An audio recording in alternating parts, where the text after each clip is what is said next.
was not Jewish would be able to be in touch with the God of Abraham, Isaac, and Jacob. How absurd. That's how it seemed.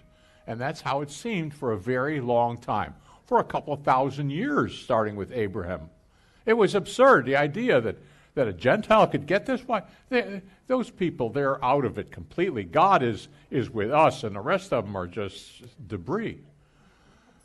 And now, but something happened, a pivotal event, and Christianity took hold. It took 100 or 200 or 300 years. But after a while, it got to be like, well, the Jewish people, they don't count. They're out of it. They lost their opportunity. And now they're the debris. And so, but God is very comprehensive.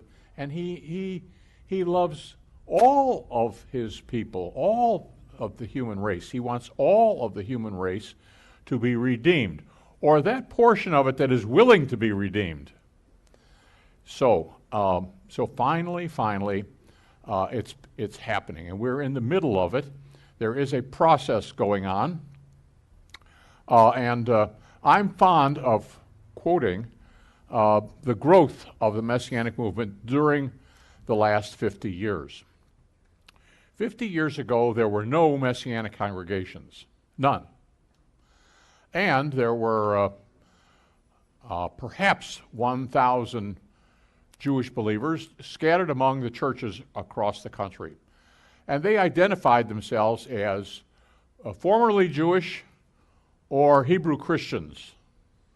But in many people's eyes, it was heretical to identify yourself as being a Jewish even in part. That is something that you're supposed to have done away with.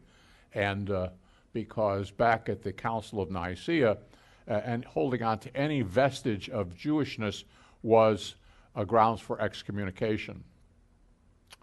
So, but finally things have changed. Now, instead of there being no Messianic congregations, there are in this country some 400. And I'm fond of quoting how many there are in Israel. But I have some late news about an update about that number. In Israel, in 1948, there were 11 Jewish believers in the state of Israel. 11. And they were known by name. And it was primarily one extended family. By 1967, there were 250. But still, there was not a what you call a Messianic movement. By 1979, there were 1,000. Okay, and so there's a growth, and there were now beginning to be Messianic congregations, more or less transplants from the United States, transplanting the concept of Messianic congregation and transplanting Jewish believers into the land. So we had immigrants. Then we had a tremendous influx of 1 million Russians and people from the former Soviet Union over a period of 2 or 3 years, and the numbers swelled from in came a large number of Jewish believers, to where the numbers swelled to 3,000 or 4,000. So I've been saying the latest figures that were 20 to 25,000. And I've been saying that there are 125 Messianic congregations in Israel. But I've been saying that for years.